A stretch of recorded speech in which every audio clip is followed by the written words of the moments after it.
Assalamualaikum warahmatullahi wabarakatuh. Salam sejahtera bagi kita semua.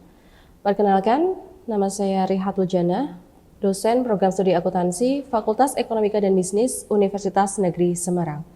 Izinkan saya untuk memaparkan gambaran pernyataan diri dosen unjuk kerja Tri dalam perguruan tinggi dalam bidang pengajaran. Pada PDD UKT-PT bidang pengajaran, saya akan menjelaskan mata kuliah yang saya ampu, yaitu mata kuliah Auditing 1. Mata kuliah ini adalah mata kuliah wajib yang harus ditempuh oleh mahasiswa program studi akuntansi dengan bobot SKS-nya adalah 3 SKS. Mata kuliah ini penting untuk membekali mahasiswa dengan konsep dasar auditing, serta membangun pola pikir dan etika sebagai calon auditor. Auditing 1 juga membahas secara komprehensif mengenai peran profesi auditor, kemudian standar audit yang berlaku, serta bagaimana audit itu dilaksanakan, mulai dari perencanaan, pengumpulan bukti, hingga penyusunan laporan audit dan opini audit. Mata kuliah ini diampu secara tim teaching sehingga penyusunan NPS dilakukan melalui diskusi. Terkait dengan capaian pembelajaran mata kuliah atau CPMK, untuk mata kuliah Auditing 1, mahasiswa diharapkan yang pertama adalah dapat menjelaskan konsep dan prinsip dasar audit serta standar audit yang berlaku. Yang kedua, mahasiswa diharapkan dapat menjelaskan peran auditor dan kode etik profesi. Yang ketiga, mahasiswa diharapkan dapat menganalisis risiko audit dan menyusun program audit. Yang keempat, mahasiswa diharapkan dapat menerapkan prosedur pengumpulan bukti audit. Dan yang kelima, mahasiswa diharapkan dapat menyusun laporan audit termasuk opini audit sesuai dengan standar yang berlaku. Terkait dengan sistem dan metode pembelajaran, bahwa pada mata kuliah Auditing 1, sistem pembelajarannya dilaksanakan secara sinkronus melalui 16 kali pertemuan. Terkait dengan metode pembelajaran yang dilaksanakan pada mata kuliah Auditing 1, meliputi paparan materi oleh dosen, yang kedua ada tanya jawab, kemudian diskusi kelompok, ada studi kasus atau case method yang diberikan, kemudian ada juga kuis, dan ada juga tugas mandiri. Terkait dengan materi pembelajaran, pada materi pembelajaran yang disampaikan atau dilaksanakan pada mata kuliah Auditing 1, itu meliputi yang pertama adalah konsep dasar audit dan jenis audit, yang kedua adalah jasa akuntan publik dan etika profesi, ada juga laporan audit dan opini audit, kemudian perencanaan audit, bukti audit, pengendalian internal dan risiko audit, audit berbasis risiko, sampling dalam audit, dan audit atas kecurangan. Wujud interaksi pembelajaran di dalam kelas mata kuliah Auditing 1 meliputi tatap muka di kelas yang diikuti dengan adanya diskusi, kemudian presentasi atas hasil studi kasus yang sudah diberikan, kemudian terdapat juga penguatan atau feedback dari dosen selama proses pembelajaran. Terkait dengan sistem penilaian, terdapat 6 komponen dalam penilaian. Yang pertama adalah aktivitas partisipatif dengan bobot sebesar 25%. Yang kedua komponennya adalah dari penilaian atas kasus dengan bobot 25%. Yang ketiga adalah tugas dengan bobot adalah 10%. Yang keempat kuis dengan bobot 5%. Ujian tengah semester atau UTS dengan bobot 15%. Dan ujian akhir semester atau UAS sebesar 20%. Sekian pemaparan atau penjelasan terkait dengan mata kuliah Auditing 1. Nah, selanjutnya mari kita simak pembelajaran yang saya lakukan di dalam kelas seperti berikut. Bismillahirrahmanirrahim. Assalamualaikum warahmatullahi wabarakatuh. Waalaikumsalam warahmatullahi wabarakatuh. Selamat siang semuanya. Siang, Bu. Oke. Sebelum kita memulai perkuliahan pada siang hari ini, alangkah baiknya kita berdoa menurut agama dan keyakinan masing-masing. Berdoa disilakan. Oke, berdoa dicukupkan. Oke, bagaimana hari ini teman-teman? Perkuliahan yang sudah dilalui hari ini? Alhamdulillah lancar. Ini berarti perkuliahan teman-teman yang kedua ya? Kedua. Masih semangat? Semangat. Keadaan sehat ya teman-teman ya? Alhamdulillah masih semangat kan, ini Auditing 1 ya. Masih awal-awal harus teman-teman harus semangat gitu ya. Saya presentasi terlebih dahulu ya teman-teman ya. Pertama ada Mas Adha Zikri Hatta. Hadir. Mbak Lidiana Meilasari? Hadir. Baik, kita mulai ya. Baik teman-teman, ini adalah minggu ketiga, yaitu pertemuan ketiga kita, yang nanti kita akan bahas laporan audit dan termasuk dalamnya adalah opini audit. Nah, sebelum kita masuk ke materi ini, saya mencoba untuk mengulas lagi materi yang sebelumnya, yaitu terkait dengan metodologi audit, siklus audit, termasuk juga jasa-jasa yang sudah diberikan oleh KAP. Why audit dibutuhkan? Ada yang mau mencoba untuk mengulas materi-materi minggu lalu? Oke, silakan Mas Adha ya, betul ya? Oke. Audit diperlukan karena adanya teori agensi. Teori agensi. Gimana teori agensi itu? Teori agensi itu mengatakan ada perbedaan informasi antara pihak manajemen dengan pihak investor, sehingga audit diperlukan untuk memberikan keyakinan terhadap laporan keuangan yang dikeluarkan oleh pihak manajemen. Oke, terima kasih Mas Adha. Udah, betul ya. Saya ulas kembali. Kalau Anda misal jadi investor atau pemegang saham, ternyata laporan keuangan ini belum diaudit. Kira-kira teman-teman mau invest nggak kira-kira? Tidak. Kenapa tidak mau invest? Karena belum yakin. Betul ya? Belum yakin. Sepakat ya? Anda punya dana yang besar, tapi integritas manajemen ini kan harus Anda pastikan ini bisa mengelola dana saya apa tidak. Kan gitu. Tidak ada investor yang ingin merugi. Betul ya? Nah, makanya itu kenapa audit diperlukan? Adalah memberikan keyakinan ya kepada si pemegang saham ini atau stakeholder yang memang memerlukan keyakinan bahwa laporan keuangan disajikan secara wajar. Itulah kenapa kita perlu audit ya. Jadi apalagi kalau untuk perusahaan-perusahaan yang besar, perusahaan seperti BUMN ya, perbankan yang punya akuntabilitas publik yang tinggi. Pasti teman-teman kalau jadi stakeholdernya pengen ini benar-benar sudah audit, laporan ini benar apa tidak. Nah, itu harus dilaksanakan gitu kan audit. Oke, terima kasih Mas Adha. Jadi teman-teman sebelumnya sudah pernah saya sampaikan gitu lah, Atlas Audit Tool and Link Archive System. Itu salah satu aplikasi ya di audit ya yang disusun oleh P2PK yang bisa digunakan oleh setiap KAP di dalam menyusun kertas kerjanya. Ya, di Atlas ini sebenarnya sudah merangkum semua materi standar audit. Standar audit kan banyak sekali ya, tapi ini salah satu panduan kita lah. Kalau saya di dalam belajar ini senang kalau memberikan pemahaman terkait dengan Atlas gitu ya. Teman-teman kalau ketika mau mengaudit gitu ya, ada klien nih, ada penawaran ke klien. Teman-teman harus mulai untuk mempertimbangkan apakah ini diterima atau tidak. Nggak semua klien itu diterima. Kenapa kira-kira nggak semua klien itu diterima? Yang pertama itu kita akan menerima klien itu atau tidak itu yang pertama mungkin dari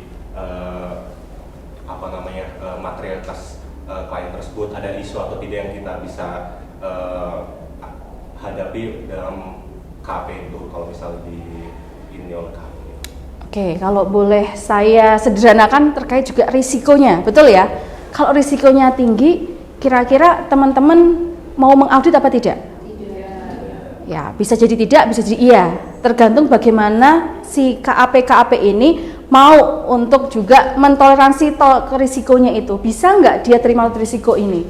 Iya kan? Kalau misal memang risikonya terlalu besar, sumber dayanya, kemampuan KAP ini belum mumpuni untuk menangani si klien ini, ya berarti kemungkinan besar mungkin tidak diterima. Nah, ini ada beberapa penilaian yang ada di proses pre-engagement ini, betul ya? Kemarin sudah kita bahas. Kemudian setelah itu kalau kita sudah terima atau tidak gitu ya, berarti kalau misal kita terima, berarti kita udah mulai proses selanjutnya. Apa proses selanjutnya? Alokasi jam jasanya, ya kan? Kita harus mempersiapkan tim-timnya ini, ya kan, betul. Termasuk jam kerjanya itu berapa. Nah, ini akan nanti dituangkan di dalam kontrak, ya, kontrak audit namanya, betul ya? Nah, setelah itu nanti ada surat tugas, nyata independensi bahwa memang auditor yang akan mengaudit si klien gitu ya, tidak boleh ada bentrok independensi di situ. Teman-teman kalau misal ya mengaudit gitu, kalau saya mau sederhanakan mengaudit perusahaan A, ternyata di perusahaan A itu bagian accountingnya adalah bapak sendiri. Kira-kira independen apa tidak? Tidak, pasti tidak ya. Karena itu bapak sendiri, ya nggak mungkin kalau kita bisa independen. Nah, itu yang dihindari sebenarnya. Oke, nah setelah itu pre-engagement sudah kita selesaikan, ya kemudian masuk ke risk assessment. Apa saja sih risk assessment itu? Ya termasuk juga penentuan materialitas. Audit itu berkaitan dengan sesuatu yang material. Kalau nggak material, itu kita nggak terlalu fokuskan ke sana. Kenapa? Salah satu kelemahan ya di audit itu adalah kita ada biaya sama manfaat, betul kan? Ketika audit itu ada biayanya juga, kemudian ada juga batasan waktu, ini yang terutama, ya kan? Dalam 1 tahun operasional perusahaan tidak mungkin kita bisa mengecek seluruh hal atau seluruh transaksi dalam 1 tahun. Ya, ribuan loh itu, bahkan ratusan ribu transaksi kita nggak mungkin gitu ya. Dalam 2 bulan, rata-rata kontra audit sekitar 2 bulan, 60 hari, 90 hari, 45 hari. Tidak mungkin. Makanya kita harus berkutat terhadap hal yang material seperti itu ya. Materi seperti apa? Kita harus mengecek materialitas di awal. Misal nih, ketika ada salah saji ya 1 juta oleh perusahaan, ternyata mereka punya tingkat punya aset yang luar biasa, triliunan, 1 juta mungkin tidak material. Iya, ada salah saji nih, berarti kita nggak nanti mempengaruhi ke opini. Nah, itu harus ditentukan di awal, masuk ke risk assessment tadi ya, termasuk juga pengujian pengendalian internal dari perusahaan itu masuk ke risk assessment. Jadi sudah kita mempelajari risk assessment ya, teman-teman harus ingat setelah itu kita risk response ya. Dalam artian apa? Bagaimana auditor ini mengolah informasi-informasi yang sudah didapatkan dari klien ini ya untuk selanjutnya sebagai dasar oleh auditor ini untuk merumuskan opini. Termasuk apa bukti auditnya juga harus dicek kelengkapannya ya kan. Makanya nanti minggu depan gitu ya kita akan bahas terkait dengan asersi ya, karena ini nanti terkait dengan bagaimana asersi ini menentukan opini yang akan dikeluarkan oleh si akuntan publik atau auditor independen ya, risk response, kemudian completing dan reporting. Finalnya atau luaran dari audit ini adalah laporan auditor independen. Kita sudah membahas terkait dengan jasa-jasa yang sudah diberikan oleh akuntan publik, betul ya? Apa saja jasanya di KAP? Jasa assurance. Oke, yang kedua ada jasa non assurance ya. Contohnya jasa assurance apa? Memberikan keyakinan, audit, betul ya. Salah satunya adalah audit, jasa assurance. Ya, ada juga jasa review, itu termasuk juga jasa assurance. Kemudian ada juga jasa non assurance. Ya, contohnya apa? Jasa non assurance, jasa konsultasi, betul. Ya. Nah, ada juga jasa apa lagi selain konsultasi? Kompilasi. Ya, jadi KAP itu kantor akuntan publik bisa memberikan jasanya banyak sekali, tidak hanya audit. Ya, tapi yang paling utama biasanya itu memang jadi jasa assurance-nya. Ya, ada juga KJA sebenarnya, kantor jasa akuntan. Mereka juga bisa memberikan jasa kompilasi, konsultasi bisa, tapi tidak bisa memberikan jasa audit karena audit itu khusus untuk dari KAP ya. KAP yang hanya bisa memberikan jasa audit atas laporan keuangan ya, begitu. Untuk materi minggu ini atau hari ini gitu ya, kita akan membahas ya sesuai dengan RPS, yaitu adalah laporan audit dan opini audit ya teman-teman. Kemarin sudah saya sampaikan untuk dipelajari dulu ya terkait dengan laporan audit, karena beberapa dari teman-teman sudah pernah membuka ya laporan independen itu seperti apa. Nah, inilah yang nanti akan kita bahas pada hari ini. Ya, saya mulai dari laporan auditor gitu ya. Nah, laporan auditor di sini sangat penting dalam penugasan audit dan assurance karena laporan mengkomunikasikan temuan editor. Ya, pengguna laporan keuangan mengandalkan pada laporan auditor untuk mendapatkan assurance tentang laporan keuangan entitas perusahaan. Laporan auditor adalah tahapan akhir dari seluruh proses audit. Ya, maka dari itu ya, dari nanti yang teman-teman pelajari pada hari ini, ya, teman-teman nanti akan memahami bagaimana itu laporan audit disusun. Ya, bagaimana strukturnya? Karena ada template-nya yang sudah diatur oleh standar audit. Ya, teman-teman nanti bisa buka standar audit 700 untuk yang opini nanti tanpa modifikasian dan SA 705 untuk yang modifikasian.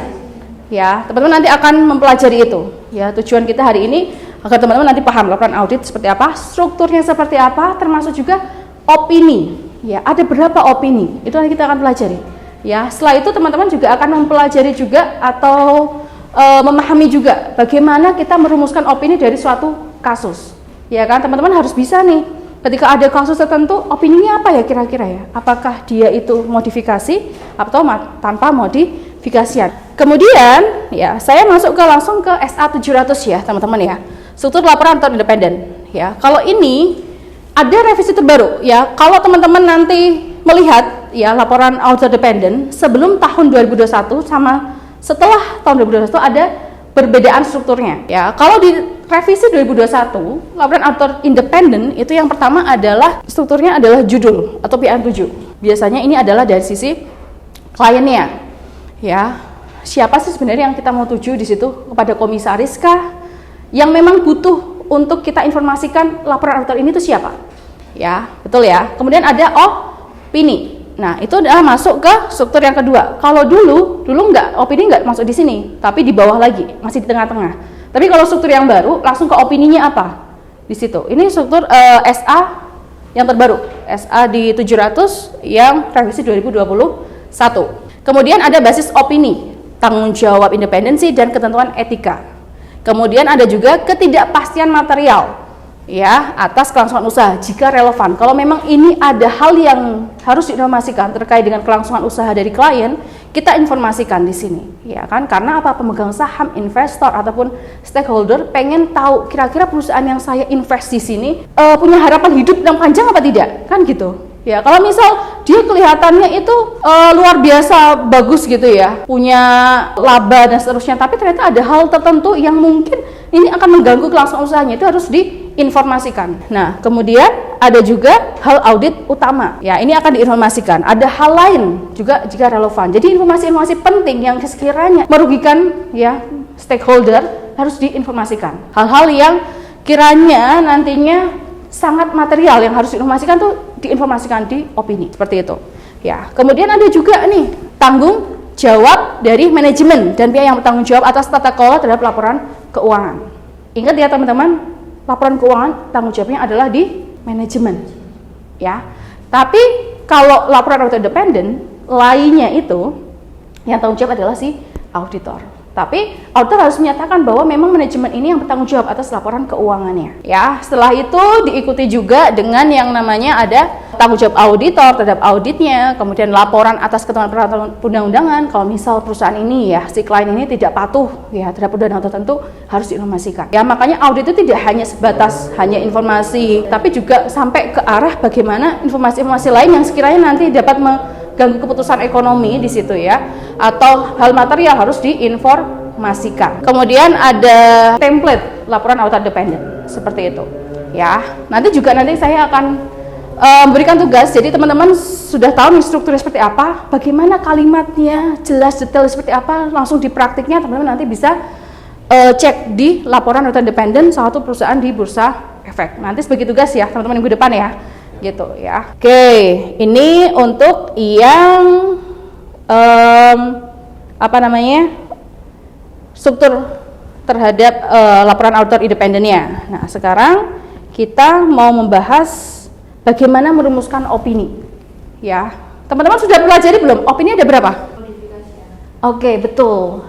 2 ya. Kalau opini ada berapa? Sebenarnya kalau sesuai standar ya itu ada 2. Opini tanpa modifikasian. Yang kedua adalah opini dengan modifikasian. Nah, nanti di breakdown lagi nih 2 itu.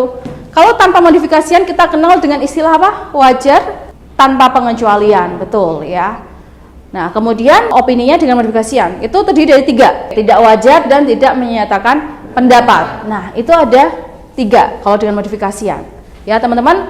Nah, setelah itu ketika teman-teman sudah paham nih jenis-jenis opini ya, kita harus tahu syarat masing-masing opini itu seperti apa. Oke ya. Nah, kita bisa lihat di SA 700 dan SA 705. Jadi ini ya di SA 700 opini tanpa modifikasian, unmodified opinion. Yang kedua adalah opini modifikasian atau modified opinion ya. Harus diingat-ingat nih ya, modifikasi dan tanpa modifikasi. Kita mulai juga hal-hal kalau WTP atau wajar tanpa pengecualian atau tanpa modifikasian itu hal yang paling clean ya, ibaratnya apa saja kira-kira syaratnya. Nah, kalau ini saya menyampaikan hal yang menyebabkan modifikasi, berarti kalau dia tidak masuk dalam kategori ini dia bisa WTP seperti itu ya. Misal nih yang pertama, kalau saya membicarakan hal yang menyebabkan modifikasi, laporan keuangan mengandung kesalahan penyajian material, berarti kalau dia WTP dia harusnya apa? Laporan keuangan ini tidak mengandung kesalahan. Kemudian yang kedua adalah ketidakmampuan untuk memperoleh bukti audit yang cukup dan tepat. Kalau ini menjadi hal yang modifikasi, kalau dia mau WTP, berarti auditor ini mampu memperoleh bukti yang cukup dan tepat. Kalau sudah 2 itu ada, berarti kita bisa merumuskan dia wajar tanpa pengecualian. Betul ya? Misal contohkan gini, kalau ada kesalahan di persediaan, teman-teman sudah pelajari akuntansi biaya, betul ya? Akuntansi biaya. Nah, ada kesalahan persediaan. Kesalahan ini material. Kira-kira ngaruh nggak ke laporan keuangan yang lain? Ngaruhnya kemana? Persediaan. pasti di laporan keuangan atau neraca. Setelah itu bisa ke utang, terus apa lagi? Ke harga pokok tadi, betul. Sudah dijelaskan Mbak siapa? Mbak Diva, betul. Harga pokok. Harga pokok penjualan kenapa? Karena ada komponen persediaan di situ, betul ya? Kalau ada kesalahan berarti harga pokoknya juga salah. Harga pokoknya salah, kemudian labanya ini mesti salah. Laba salah, mesti ekuitasnya juga salah. Berarti itu pervasif. Nah, makanya itu teman-teman harus mengecek ya. Makanya basic dari seorang auditor atau seorang keuangan adalah yang paham betul terkait dengan akuntansi. Nah, makanya itu ketika kita masuk ke laporan dia ada salah saji material, kemudian kita masuk yang pertama adalah dia material tapi tidak pervasif, berarti kita bisa langsung memberikan perumusan opini adalah opini wajar dengan pengecualian. Pertama dari salah saji material atau tidak, pervasif atau tidak. Nah, yang kedua, kalau misal si auditor ini tidak memperoleh bukti yang cukup dan tepat, kemudian ternyata dia itu material tetapi tidak pervasif, itu juga nanti bisa dapat opini wajar dengan pengecualian ya. Jadi clue utama dari WDP itu adalah tidak pervasif. Nah, kalau sudah sampai pervasif itu sudah nanti udah naik tingkat nih ke level yang tidak enak nih bahasanya. Opini itu yang paling bagus adalah WTP, yang kedua adalah WDP, yang ketiga adalah tidak wajar, yang keempat yang paling jelek itu adalah tidak menyatakan pendapat gitu ya. Kalau dia laporan keuangan ini mengandung salah saji itu material, kemudian dampaknya itu material dan pervasif, opininya apa? Tidak wajar. Ya, ini udah level yang kurang bagus ya, dan naik tingkat lagi nih. Karena apa? Clue-nya adalah di pervasif. Nah, kemudian yang paling nggak bagus gitu ya, yang nanti ini jadi hal yang banyak dihindari gitu ya, atau tidak diinginkan gitu ya, adalah opini tidak menyatakan pendapat. Kapan itu diberikan? Adalah ketika si auditor dia tidak cukup bukti ya, ruang lingkupnya dibatasi, kemudian nanti ada salah saji material plus itu dampaknya pervasif, otomatis sudah pasti dia tidak menyatakan pendapat. Seperti itu. Untuk memantik teman-teman gitu ya, tadi kan sudah tahu strukturnya, tujuan berikutnya kan struktur laporan audit, opini sudah paham ya kan, bagaimana cara kita menuliskan opini. Nah, untuk bisa kita lebih terpantik lagi, saya ada studi kasus ya, teman-teman nanti bisa berkelompok dengan sebelahnya saja ya. Nah, kemudian nanti saya berikan waktu 10 menit cukup ya teman-teman ya, atau mungkin 15 menit cukup. Nah, kemudian nanti teman-teman saya minta untuk partisipasinya dalam mengungkapkan analisisnya terhadap kasus tersebut ya. Saya minta kira-kira opininya apa ya dari analisis teman-teman gitu. Bisa dipahami ya teman-teman ya? Oke, saya bagikan dulu. Oke, teman-teman sudah 15 menit ya.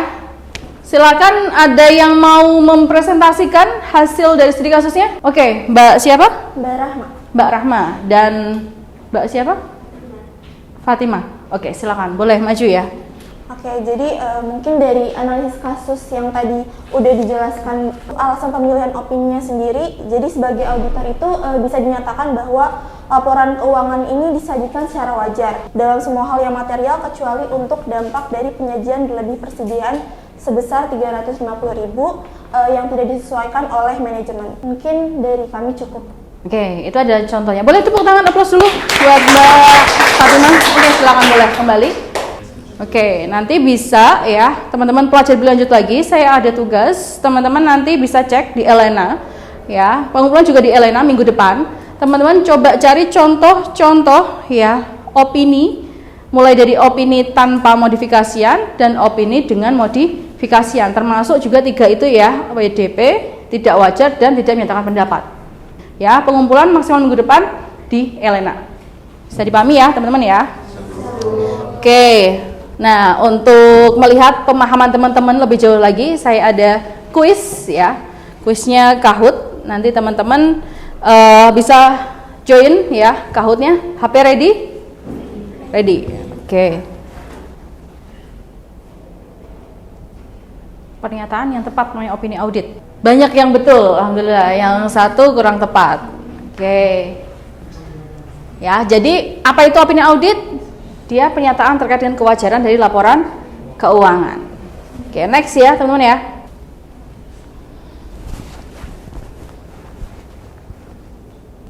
Alhamdulillah betul semua, nggak ada yang salah nih. Oke, ya last question.